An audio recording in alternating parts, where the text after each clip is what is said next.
Yo, what is going on, everyone? My name is Nick, or the Notorious Fantasy, and in today's video, we're going to be going in depth through every single matchup from Thursday Night Football all the way up until the doubleheader on Monday Night Football. Tell you guys whether I would start or sit the running backs in every single game for week number 4 of the 2024 fantasy football season. But before we could get into things, if you guys do end up enjoying today's video, please make sure that you do hit that subscribe button down below. And while you're down there, whether you are new to the channel or not, please make sure that you do leave a like on today's video. It would help me out a ton. If you want to follow me on Twitter or X, please do so at NotoriousFantasy. So without further ado, let's get into my week number 4 running back start or sit decisions for the 2024 fantasy football season. We begin with Thursday Night Football, the Dallas Cowboys at the New York Football Giants. Now, for the Dallas Cowboys, to me, it is just a wasteland at the running back position. Now, I do believe that Rico Dowdle is going to operate as the running back 1 going forward, as he did it last week,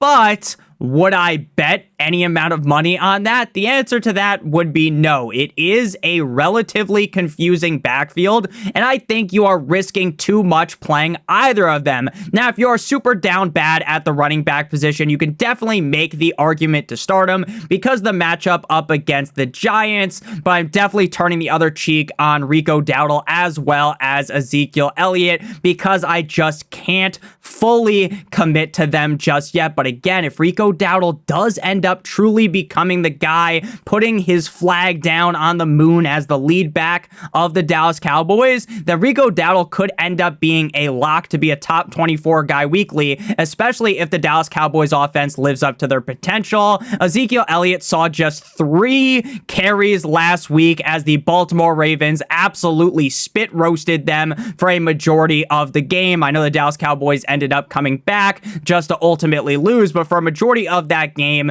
the Ravens had him bent over a table. Even with this matchup being as juicy as it is up against the Giants, you would have to have CTE if you were going to start Zeke. Now, Devin Singletary is going to be a start. He continues to look like a slightly above average running back, and it's paying off. He's had back-to-back games inside the top 24 and back-to-back games where he has found the end zone. Now, Singletary is 100% at the mercy of Daniel Jones. If things do end up getting out of hand, if the Dallas Cowboys lay a smackdown, brother Hulk Hogan style here, then they're going to have to abandon the run game, thus basically shelving Devin Singletary's value.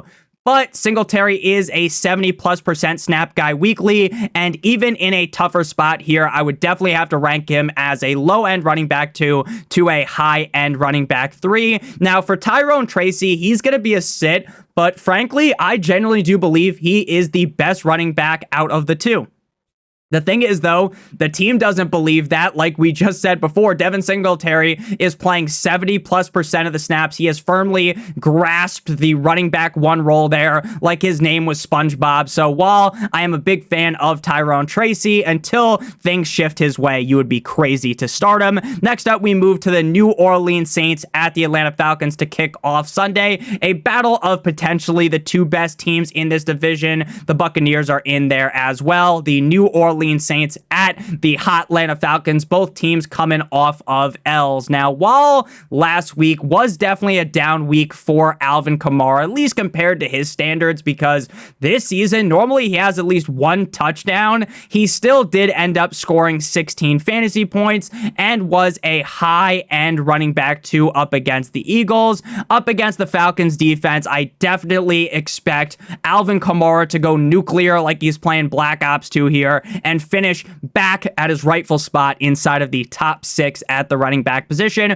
Jamal with 2 A's Williams is definitely the second back on this team, right? If something was to happen to Alvin Kamara, knock on wood, or if the game was to just go very much in the favor of the Saints, right? And they are just dropping down hammer fists onto the Falcons, then yeah, maybe Jamal Williams gets in and Alvin Kamara tags him in and he scores a touchdown or something. But unless the game gets truly out of hand, Jamal Williams just does not see enough work to even be thought of as a start. Bijan Robinson has continued to pass the eye test, right? You watch the guy play and your eyes start to ejaculate. The problem is He has not yet had that dominant performance where he scores 20 plus fantasy points. Last week against a strong Chiefs defense, he had a not so hot performance, but did end up finding the end zone. Now, I, for one, am not going to panic.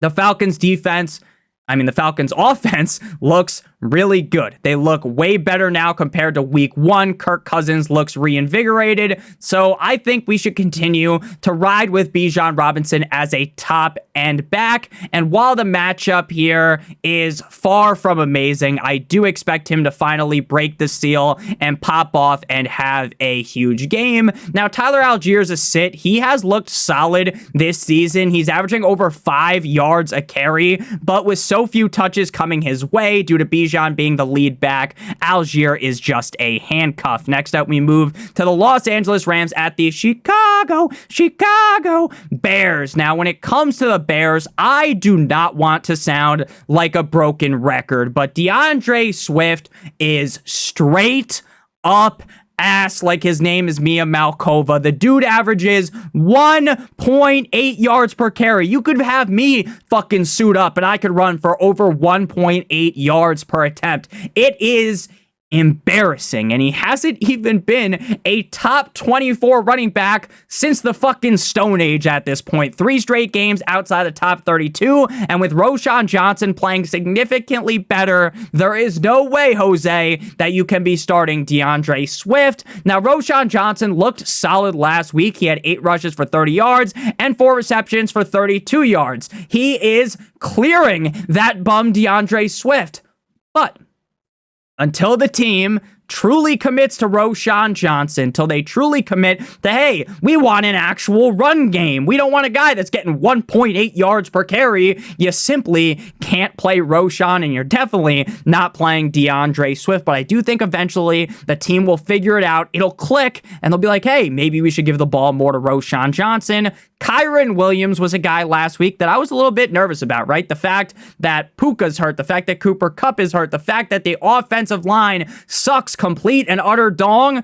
I was worried about Kyren, but the positive came out, right? Everyone's thinking the 49ers are going to torch the Rams, right? Everyone thinks the Rams are going to get drilled like their name was Lisa Ann. Instead, the Rams end up eating the W, Jameis Winston style, and Kyren Williams is a top 5 running back up against the 49ers. Now, Kyren ended up in the end zone not once, not twice, but 3 total times, upping his touchdown total on the season to 5 against the Bears defense. I like Kyren as a locked and loaded top 12 back. No ifs, ands, or buts like Miley Cyrus. You got to be firing up Kyren Williams with supreme confidence. Now, Ronnie Rivers, Blake Corum has played just 8 snaps this season, so it really does feel like Ronnie Rivers is the backup running back. Ronnie Rivers is a crazy name, though, because if you close your eyes and you say Ronnie Rivers, you're not going to imagine some backup running back for Kyren Williams holding his Gatorade. In my opinion, he sounds like an adult film star that does Jersey Shore parodies. He's like Ronnie, oh my God, Ronnie, Sam, that's Ronnie Rivers there, in my opinion. That's just what I hear. Maybe I'm just a fucking pervert. Shout out to Sean Watson. With that said, though, all in all about Ronnie Rivers, even with Corum not really doing diddly squat, Kyren is a workhorse running back. There are far and few in between in the NFL, but Kyren is one of them, so there's no way you can be starting Kyren, or you obviously want to be starting Kyren. There's no way you could be starting Ronnie Rivers in this scenario. Next up, we move to the cold like Minnesota Vikings at the Green Bay Packers for an Aaron Jones revenge game. 2 top 12 finishes to start off the season, and I expect him to be able to keep those numbers up all season long if he can stay healthy. Knock on wood, right? Aaron Jones, not the healthiest guy on earth. Neither am I, though. I eat fast food every once in a while. But hopefully Aaron Jones, the sombrero man, is able to stay healthy because this guy looks great. I banged the drum for him all summer long, talking about how I love Aaron Jones and people are discrediting him. And look at me, fucking genius over here, right? And right now, Jones is a huge piece of this Vikings offense, especially with Sam Darnold banged up, because if Sam Darnold, his knee is still a little bit fucked up, then I do think that is going to end up leading to the team try to run the ball even more than they normally would. Now, if they do end up having to start 9-inch Nick Mullins, I wouldn't be as excited to play Aaron Jones, because again, even if they lean on him a little bit more, even further, I guess, with Nick Mullins under center, I think that the game could go a lot more wrong.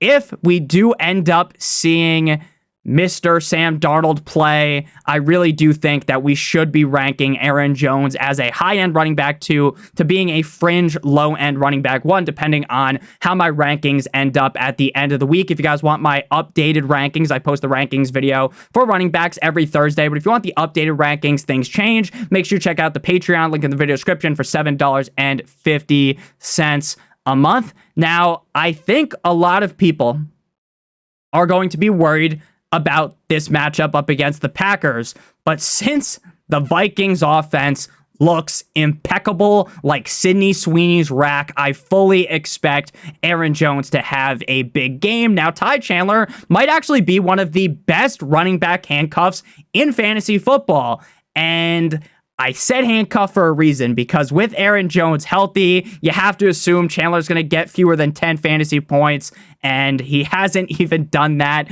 this season. He hasn't eclipsed 10, so I definitely think Ty Chandler belongs on the bench. Now, Josh Jacobs was incredibly disappointing, right? Last week, you're expecting a solid game, right? The Titans defense, kind of stinky, not the best, a little underrated, but they're definitely not the best. And if you saw the score of the game and you saw that the Titans got their back blown out by Malik Willis in that revenge game, you would have been like, ooh, Jacobs probably got at least 12 points, maybe 15, maybe even 20. Motherfucker scored 6 points. Now, I'm not going to sit here and throw every excuse in the book out and be like, oh, this, that, the other thing. Josh Jacobs' pinky toe was a little bit messed up, but he was coming into the game with the back injury. I feel like it's pretty safe to assume that he's going to bounce back. I'm not going to panic after that game. So he's going to be a mid-range running back 2 for me. Emmanuel Wilson was really good last week on Sunday. 85 total yards and a tug. With Marshawn Lloyd on the IR, Wilson is the clear heir to the throne here in Green Bay. But with Aaron Jones healthy, I think you're definitely getting too cute if you play Emmanuel Wilson. Next up, we move to the Pittsburgh Steelers at the Indianapolis Colts. And this game reeks of very, very low scoring. And it also reeks of Anthony Richardson throwing roughly 12,000 fucking interceptions. Now, the slow start to the season for Jonathan Taylor came to an end, came to a close in week 3 as Jonathan Taylor put up over 110 rushing yards and not 1, but 2 touchdowns in that game. Now, this matchup up against the Steelers is really bad. No bueno, as they say, for Jonathan Taylor. Running backs have yet to score a single touchdown up against the Steelers' run defense. I get, Nick, it's just been 3 games. Yeah, but that's definitely concerning. Now, if anyone could have that game where they break free, they're soaring, they're flying like Zac Efron, right? It would be Jonathan Taylor. Jonathan Taylor is one of the best running backs in the NFL.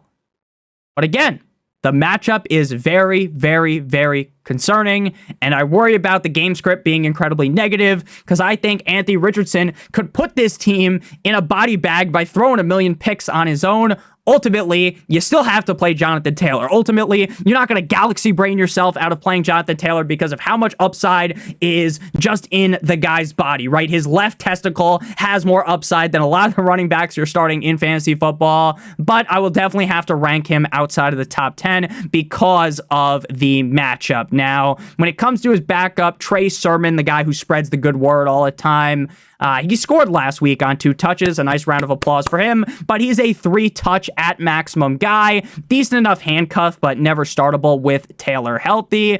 Now, Najee Harris, Jaylen Warren. Najee's arm is in a sling, and Jaylen Warren is dealing with a knee injury. This is obviously something you want to monitor very, very, very, very closely if you have Najee or Jaylen Warren. If both miss, I am firing up Cordero Patterson because Arthur Smith loves Cordarrelle Patterson. He loves Cordarrelle Patterson like fat kids love cake. He loves Cordarrelle Patterson like Sean Payton loves Taysom Hill. And Cordarrelle Patterson is also sneaky good. I'm not going to sit here and glaze the guy and tell you, oh my God, Cordarrelle Patterson at his old age is fucking amazing, but he's sneaky good. If Najee plays, you would have to start him because of the fantastic matchup, but the injury alone leaves him as a low-end running back too if he makes the walk out the tunnel on Sunday. And last week, Najee could have finally had that great game we've been waiting for. He had a good game, but he could have had the great game if he walked into the end zone, but instead he slid on the 1 yard line just to make sure that they got the W. Makes sense for real life, sucked ass for fantasy. Jaylen Warren with the knee injury, if Warren plays, which I think he could because he played last week banged up, I think it would be insane to play him even in this great matchup. So Najee, if he plays, he's in a tough spot, right? Because again, having a sling, not the best, but if he's able to go running back 2, low-end running back 2 type of range, he doesn't play, though, we're putting Patterson in that same range because, he's fucking Cordarrelle Patterson. He's kind of risky, but I would, honestly, if Najee doesn't play, I would be ecstatic to play Cordarrelle Patterson, not in terms of ranking him super highly, but I just love Cordarrelle Patterson. Next up, we move to the Denver Broncos at the New York Jumbo Jets. Zach Wilson revenge game? Not really, though, obviously, because Zach Wilson will be holding Bo Nix jock strap while he goes out there, and it's Bo Nix versus A Ron Rodgers, Mr. Discount double check. But before we break down this game and the rest of the slate at the running back position, I would like to give you guys a quick word for our friends and our sponsor over at Underdog Fantasy. Now, if you are new to Underdog Fantasy and sign up using code Notorious or by clicking on the link in the video description, you'll be able to claim your free pick like Dak Prescott higher than half of a total yard, plus a first-time deposit offer of up to $1,000 in bonus cash. So you match the Dak Prescott hire with one of the players on the Giants or one of the players on Sunday or the 2 games on Monday Night Football, and you receive 3 times what you put into your pick'em. If you do more picks than 2, it will pay off even higher. Again, promo code Notorious to claim that free pick plus the first-time deposit offer of up to $1,000 in bonus cash. If you're watching this after Thursday Night Football, the pick already hit, right? Dak got higher than half of a total yard. You'll actually receive a different pick that is very, very, very similar to that. So back on into things here.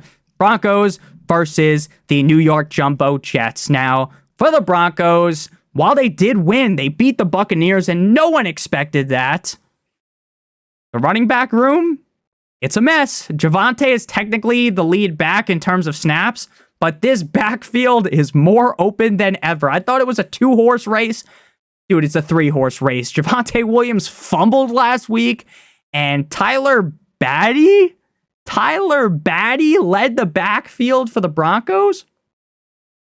This is so bad. McLaughlin found the end zone last week, and this kind of just leaves Javonte in limbo, in the twilight zone, in purgatory. Sit all these motherfuckers. That's all I've got to tell you. The Jets defense looked way better against the run last week. This is a threesome from hell. No way I am playing Javonte Williams or Jaleel McLaughlin. Now, when it comes to Breece Hall and Braylon Allen, I'm going to start both of them. Now, both of these guys, they're the greatest tag team we've seen since the Hardy Boys. Breece Hall has been a top 13 running back in all starts, and he's had a touchdown in all games. While the rushing yards haven't really been the best, he has had 4 or more receptions in all games. This week, up against the Broncos defense, I expect Breece Hall to hit him with them back shots, cream pie that Denver's defense with a top five showing. Now, Braylon Allen is more of a desperation start, but I could see this game getting real ugly and Braylon Allen ripping off a startable performance. He did score 2 touchdowns back in week 2, so the blueprint is definitely there for success. Now, you would be having to smoke that Pineapple Express with Seth Rogen if you think that Allen was close to being a must start or close to even being a top 24 running back in my rankings. But if you're down astronomical at running back or your flex options are fucking dog shit, then there are worse options out there. He is a fringe start for me. You're obviously hoping if you play him, you're painting the picture, right? Like you're Vincent Van Gogh for the game plan here. You're Bob Ross being, hey, the Jets absolutely ream the Broncos, and Braylon Allen gets in the end zone late. Next up, we got the Birds, the Philadelphia Eagles at the Tampa Bay Buccaneers. Saquon Barkley making everyone, myself included, look foolish. Now, was I someone that was completely out on Saquon Barkley? The answer to that would be no, because what I said in all of my videos was if Saquon Barkley fell past Gibbs and Jonathan Taylor, I would take Saquon Barkley. If Saquon Barkley fell into the second round, he was basically a must click, but where he was going in the first round was a little bit too high for me. Now, if I could go back 3 weeks, 4 weeks, I would tell myself, Nick, you are a fucking idiot, and you should be drafting Saquon Barkley. Why? Because sometimes we overthink things. Saquon Barkley, one of the best running backs in the NFL, now on a super run-heavy team. Jalen Hurts isn't tush-pushing. Saquon Barkley is the absolute nuts. 3 straight weeks in the top 9, and 2 of the 3 games he was the running back 1. Doesn't matter if the Eagles' offense was acting a little strange against the Saints. Saquon gets it done. He is truly beautiful. Amazing, like Emma Stone in The Amazing Spider-Man, and frankly, the Bucs defense is Charmin Ultra Soft. And ranking Saquon anywhere but the running back number 1 is clinically fucking insane. Like the Joker, you want to know how I got these scars type deal. You would be an absolute fucking lunatic if you had him ranked anywhere outside of the running back 1. Now, I will note, without A.J. Brown, more than likely without Devontae Smith, could be a little bit scary because the offense is going to run through Saquon, but up against the Bucs defense, he should have a great showing. Kenny G-Spot did not hit the G-Spot this week and has yet to do it this season. 2 receptions for 12 yards with Saquon balling out of control. There is no reason to start Kenneth Walker. He's a waiver wire guy. Rashad with 2 A's, Whites. His role might be slipping through his fingers like the game-winning touchdown or the game-winning catch out of Saquon Barkley in week number 2 against the Falcons. Though, while Bucky did look good, I won't quit on Rachaad White yet because he's coming off of a groin injury. So maybe the usage of Rachaad White going down. I mean, the snaps were still there, but the usage wasn't as there. Was because of that. Maybe it was because the Buccaneers were getting their fucking butt diddled in that game. Maybe that's why, right? So, obviously right now you can't be ranking him inside the top 12. That would be egregious, but he's definitely still a low-end running back too. Now, Bucky, he's a sit, but he does look way better than Rachaad White, and it really isn't even funny at all. Like, there's no laughing matter here, right? But again, we got to bake in the fact that White's coming off of the groin injury, and the game script got flipped on its head. If Bucky continues to chomp down the tree and Irving ends up on the field more and more and more, then we're going to end up having to list Bucky as a start. And in deeper leagues, if you had to start him right now, I wouldn't be that opposed to it. But I'm not really ready to give him the full praise just yet.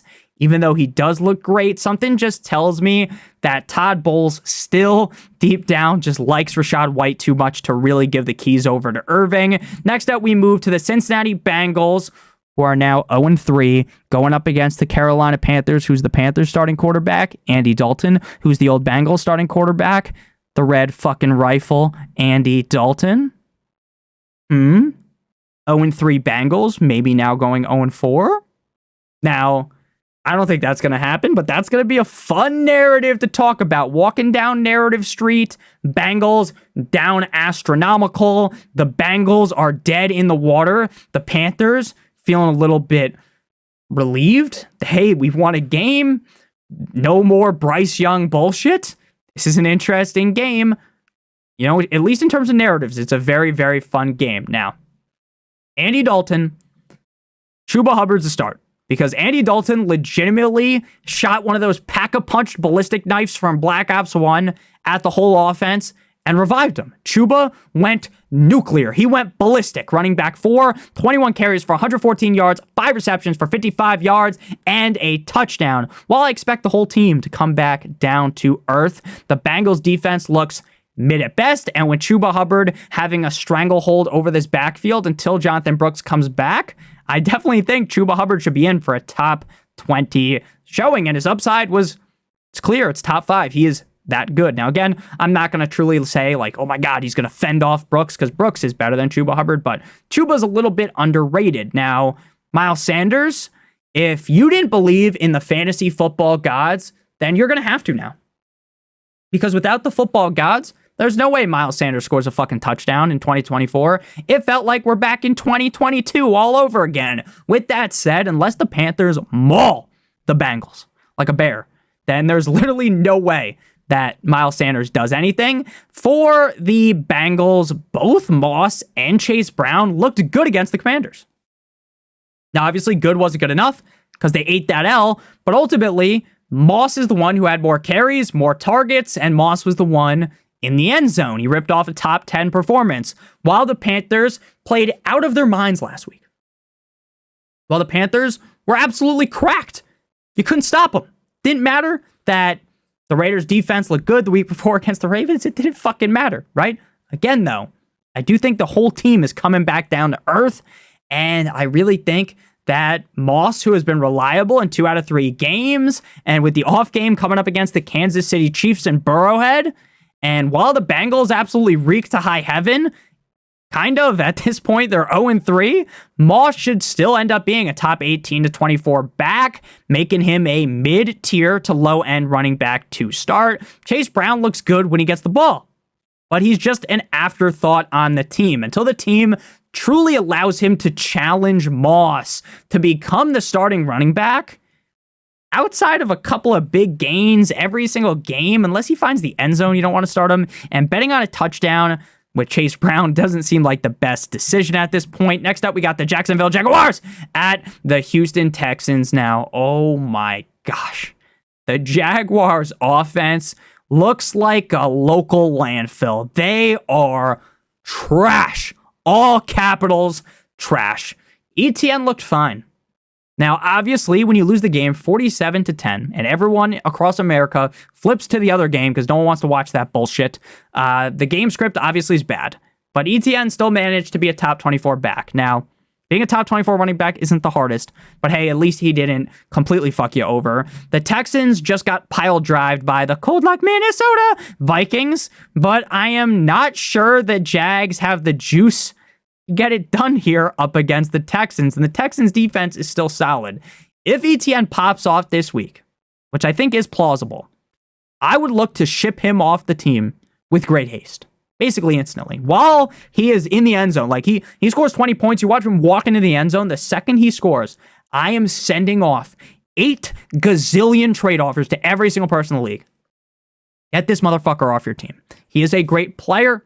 The Jaguars are bad, so he can only do so much. He's a fringe top 18 guy.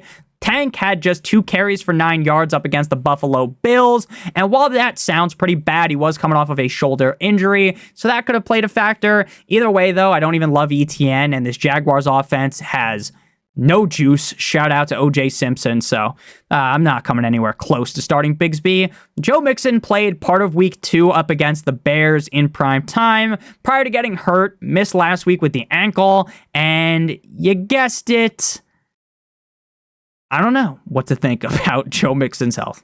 That was my guess. You guessed it. I guessed it. It's a guess. Will he play? Will he not play? Shrug. I really don't know. I assume he'll play, but again, like an assumption makes an ass out of you and me. And again, nothing has came out concrete enough to make me think, hey, he's guaranteed to play. He missed a game, missed a lot of that other game.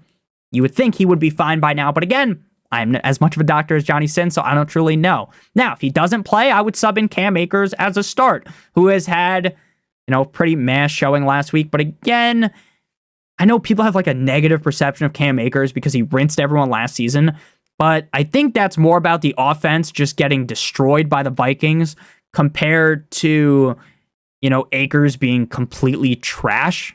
Again, I'm not going to sit here and fondle the Johnson of Akers and tell you he's amazing, but he's a fine start if Mixon misses. Mixon, when healthy, looked like one of the best running backs in the NFL, and with the Jaguars being terrible, they're 0-3. Mixon should have a top 18 showing if Akers is in. He will be more of a fringe top 24 guy, obviously just because Mixon is just way better. So if Mixon plays, you start him. If he doesn't play, you start Akers. Next up, we got the Washington Commanders at the Arizona Cardinals to kick off the 4 p.m. slate. So last week, the games weren't that good. I'll be honest, the games weren't that good. But at least it was perfectly balanced, right? As all things should be. There was a lot of early games, a lot of late games. It was nice. But this week, they said, oh, you had fun last week. Oh, Nick, I know the games weren't that good, Nick, but you loved the split of games. This week, have the Commanders versus the Cardinals, which actually, it might sound like bad, but it actually is pretty good. Then you get the Patriots versus the 49ers. And then we follow that up with the Browns versus the Raiders. And then the Chiefs versus a Justin Herbert-less, most likely Chargers. And that's it. That's it. You get one game that everyone's excited about, or at least anyone that knows ball should be excited about with the Commanders and the Cardinals, and the rest is a bunch of bullshit. It's so annoying. Why does the NFL do that? Why? They make the 1 p.m. slate so fun. There's so many games.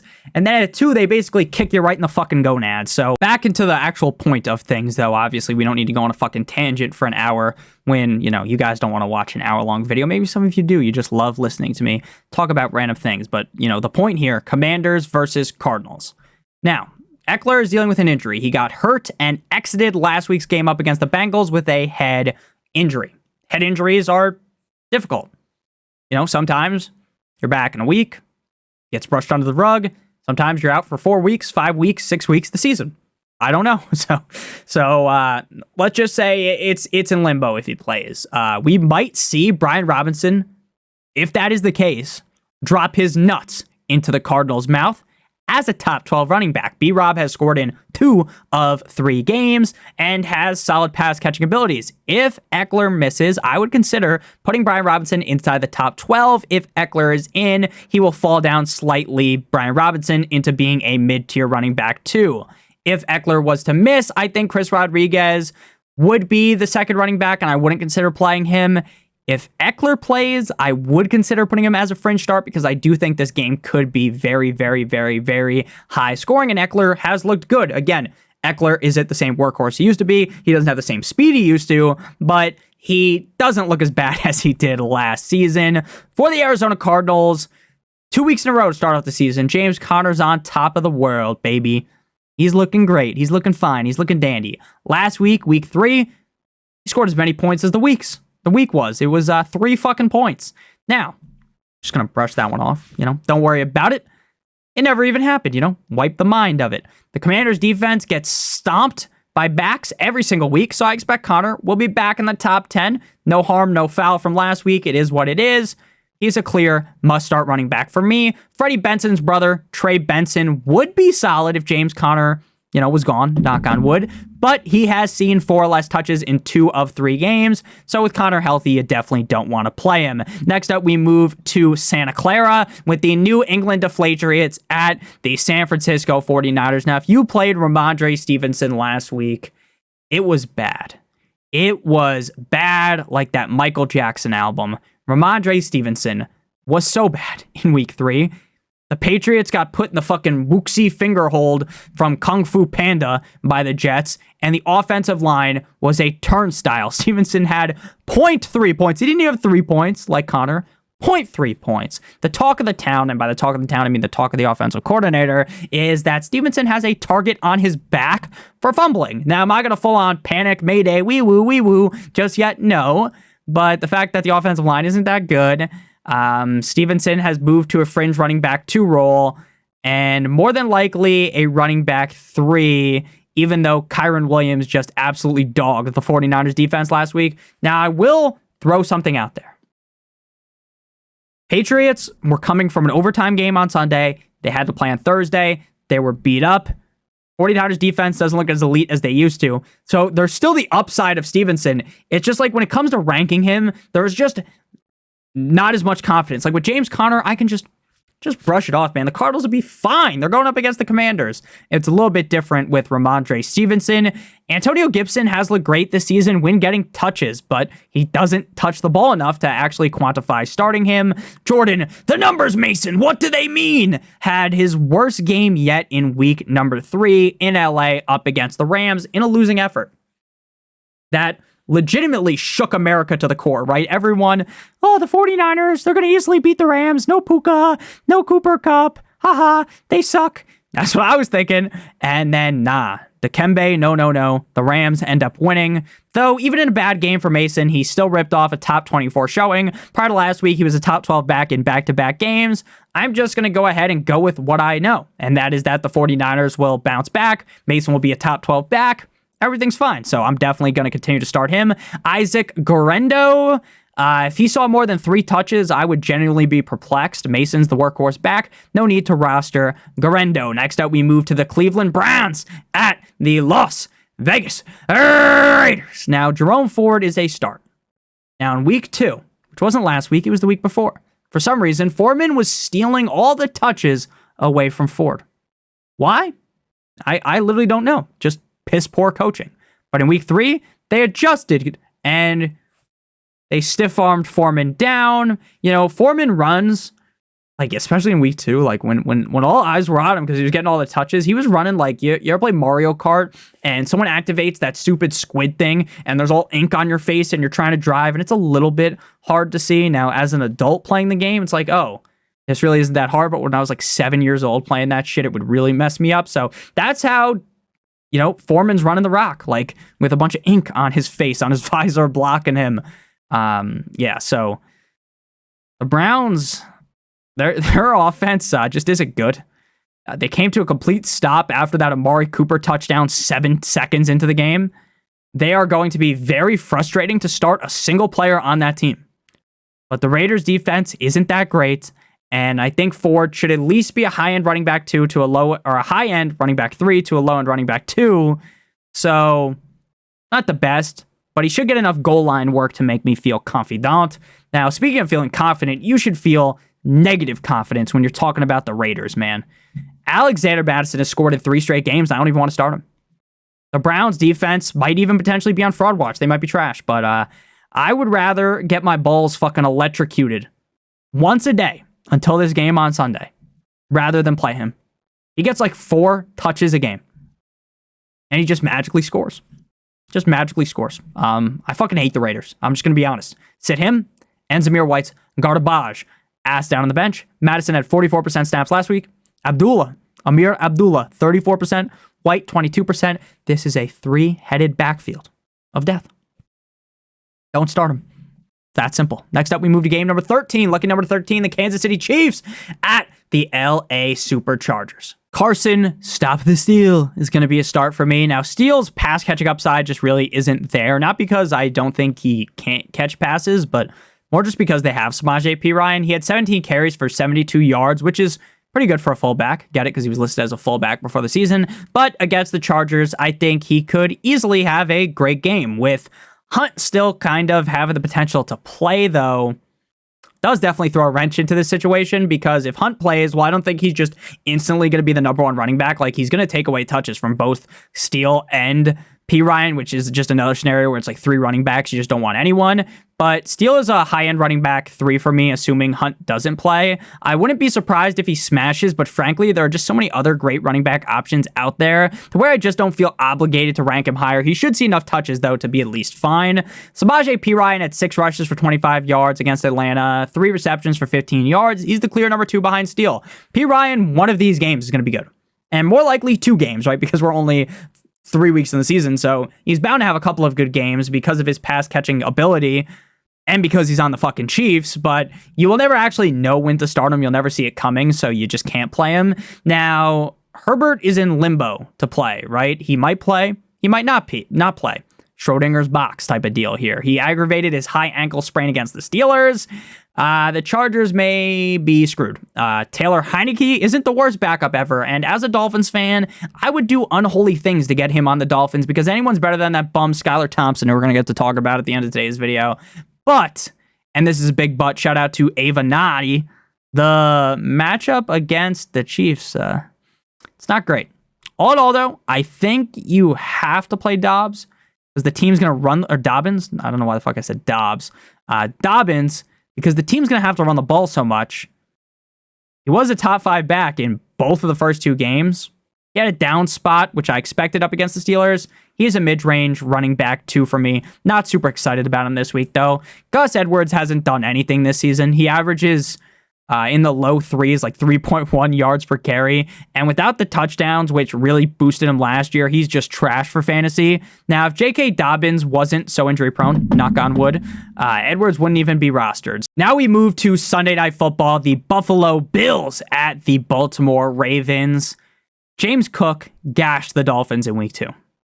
It hurt me deeply, but I like James Cook. So actually, while the pain of the game still stings me, I love James Cook, so great job to him. Cook had another great outing up against the Jaguars on Monday Night Football as the running back number 11. The touchdowns coming his way have been such a wet dream for James Cook as, he just never got those in the past, and this team is a absolute wagon. No one circles the wagons like the Buffalo Bills, and they're a wagon. They are one of the best teams in the National Football League, if not the best team.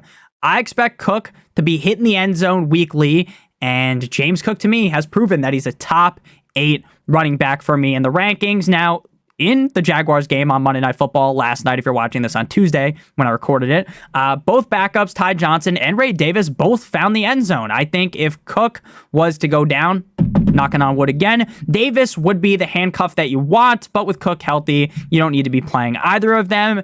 Derrick Henry ripped off a vintage Derrick Henry performance up against the Cowboys, and let me tell you, I was bricked up watching that. Now, allegedly, Derrick Henry wanted to be a Cowboy. Wanted to be with the Vanderland gang, right? And, they didn't want him. So he ran with fucking anger. The guy went crazy. And he basically flipped the double bird to Jerry Jones with over 150 rushing yards and 2 touchdowns. Now, up against the Bills, I think their defense is a little bit underrated. I don't think they have one of the best defenses, but it's underrated. But frankly, with Henry running as hard as he did last week and in the week prior to that, I think he belongs inside the top 8 running backs. Now, big Justice Hill of the Costco guys, boom, has not been as involved as he was early on in the season in week 1 against the Chiefs. Now, the game script here may be playing from behind, which could be a positive outcome for Justice Hill, and would be. Because if they're losing, that's when you see Justice Hill. But since I can't guarantee that the Bills will be leading by such a wide margin to where they have to pull the plug on Henry, I just think you have to list him as a sit. Next up, we move to the first of 2 Monday Night Football games, because who doesn't love 2 Monday Night Football games? The answer is me. As a Dolphins fan, this is going to be very scary. The Titans at the Dolphins in the 305, and the Dolphins are underdogs at home. That really hurts. Hit that like button, hit that subscribe button. So we're just going to talk real quick. Now, again, this video is probably going to be too long anyway, so we're not going to spend too much time talking about my Dolphins, but we always end up talking way longer about the Dolphins than any other team because that is the team I am the most passionate about, and do they let me down every week? But we'll talk about the Titans first. Before last week, Tony Pollard was a top 20 running back in both games. Last week, the Titans got hit with the Malik Willis revenge game, brother, and had 0 answers in the game. They got plowed all game long, and that led to Pollard having just 6 carries. While Levis blows more than a hairdryer, I would expect a bounce-back spot here up against the Dolphins defense that, for literally my whole entire life, has never been able to stop the run. Pollard feels primed for a top 18 showing. Now, the narrative all summer on Tajay Spears was 50-50 backfield. He could be the guy. He might not be the guy. But all season, we've just seen it be the Pollard show. And as it sits right now, you can't start Spears because of that. Last week was a disaster for the Dolphins. And that is putting it lightly. While Achane was the only bright spot in the offense, he was held to fewer than 10 fantasy points. And it's easy to be a bright spot on the Miami Dolphins when Skylar Thompson is too much of a pussy to throw the ball down the field. Skylar Thompson's effort on Sunday alone was beyond disappointing. I wasn't mad. I wasn't angry. I was disappointed. Because while I know Skylar Thompson sucks ass, I expected him to go in there and try to throw the ball to Tyreek Hill, to try to throw the ball to Jalen Waddle, do something. Instead, he stands there and gets fucking railed. He just stands there and gets hit like he's a fucking sick bastard who just enjoys getting hit. It fucking turns him on or something. It had me literally enraged. Now, I expect the Dolphins to look better without Skylar Thompson because he's genuinely afraid to throw the ball down the field. So, you know what? If it's Boyle, if it's Huntley, Achane should have at minimum a top 24 game. I definitely would not be benching Devon Achane, but I'm not going to sit here and be as excited as I would have been if Tua was under center. I will still rank him as a low-end running back 1 or a high-end running back 2 since he is good. Brighter days are ahead for him and the Fins, assuming Tua comes back. Now again, Tua can do whatever he wants. He suffered enough head injuries. I'm not going to sit here and be like, if Tua doesn't come back, I hate the guy because I love Tua. I'm wishing him the best of health. He's the best quarterback I've ever seen on the Dolphins suit up for my team. So, you know what? If he calls it quits, it is what it is. I think he's going to come back, though, and it will save this offense because right now we're just so bad. Raheem Mostert has been out for 2 weeks with that chest injury. I didn't expect him to suit up last week, and he didn't. But this week, I think the chances are higher. Now, would I bet my life on him playing? No. But I think we could see him out there. I do think he can carve up a good enough role to be startable once Tua comes back. But until Tua comes back, you're not starting any running back not named Devon Achane. Next up, we move to the final game here. The Seattle Seahawks at the Detroit Lions. Now, I love 3 running backs in this game, and I don't love one of them. Now, the running backs for the Seattle Seahawks, it is very simple. When Charbonnet starts, you play him. Back-to-back top 12 showings, and he has a touchdown or more in every single game, even the one that Kenneth Walker started. Last week, he had the Dolphins in the walls of Jericho. He did us dirty. He had over 100-plus all-purpose yards, 2 touchdowns. Now, I think Charbonnet is a safe bet to be a top 16 to 18 back, at the very least, assuming that Walker is out again, which is what I personally assume because there have been so many reports about the team wanting to be cautious. They're 3-0. Let's be cautious with Kenneth Walker. Don't risk him coming back too early. Don't risk him coming in and getting hurt again, get banged up again. We'll take things cautiously. Now, again, it's been a couple of weeks, so I'm not completely ruling out his return, but that's just my opinion based on what I read. Sir Kenneth Walker III, in my opinion, will be most likely out, so you sit him because of the oblique injury. We will see Kenny McIntosh operate as the running back 2, the operating system himself. Kenny saw just 16% of the snaps, though, so there's no reason to play him. And if Kenneth Walker plays, you play him, and you sit Zach Charbonnet. For the Lions, Gibb has been all reliable in fantasy football weekly this season, top 15 running back every single week, and he looks as advertised. The usage of Montgomery is holding him back from being a lock of being like a top 5 back every single week, but the upside is obviously still there for the performance with how good the Lions offense is, with how good the offensive line is, and with how good Gibbs is. You would think on paper this could be a high-scoring spot that could lead Gibbs to the multiple targets, the multiple receptions to where he could be a top 5 back. Now, he is clearly a low-end to middle-end running back 1 for me on the week, again, just because of the usage of Montgomery. It doesn't completely ruin everything for Gibbs, but it does, in a way, kind of make the upside a little bit less obtainable. Montgomery. Now, anyone who listened to me sing the opera of David Montgomery, like my name was Junior Soprano all summer. I was talking about how I love David Montgomery, how David Montgomery is the super safe pick.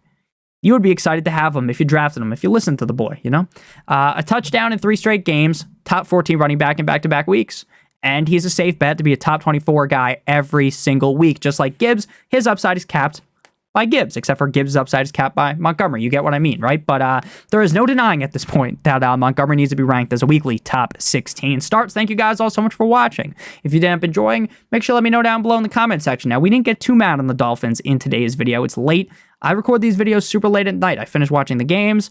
I lock in, write all the stats down, figure out which guys are starts, which guys are sits, which guys are kind of and then we kind of just make a decision off of that before the video. I have to make the graphics. I make the thumbnail. It's 3:14 a.m. Eastern Standard Time. I do this not because I want to stay up until 3 a.m., but because I think that these videos are very helpful. People want to see them on Tuesday in the afternoon, morning type deal. So I record them because I know damn well if I was to go to bed after the game, I don't have work tomorrow. My ass would not be awake early enough to get this out in time. So I do appreciate all of the support we've seen this season. And I didn't want to go super long talking about the Dolphins. We'll probably get more of a rant in the later on video today. But I do really appreciate you guys so much. The season goes by so fast, right? It feels like it just started. Now we're already in week number 4, basically. 4, 8, 12. Yeah, we're basically like 1/4 of the way through the season. Quick math. So I do appreciate you guys. Make sure you guys do check out Underdog Fantasy, promo code Notorious. Get that free pick. Dak Prescott higher than half of a yard, plus the $1,000 of bonus cash. Make sure you guys do check that out, up to $1,000 in bonus cash, I would say, or I should say. So thank you guys all so much for watching again. I love you guys all a ton. I hope you guys all have a great rest of your guys' day. We'll be back later with another start-sit video for a different position, the wide receiver position. Check out one of the videos on your screen if you haven't seen them already. Hope you guys all have a great one. I love you guys so much. Have a great one. As always, good boy.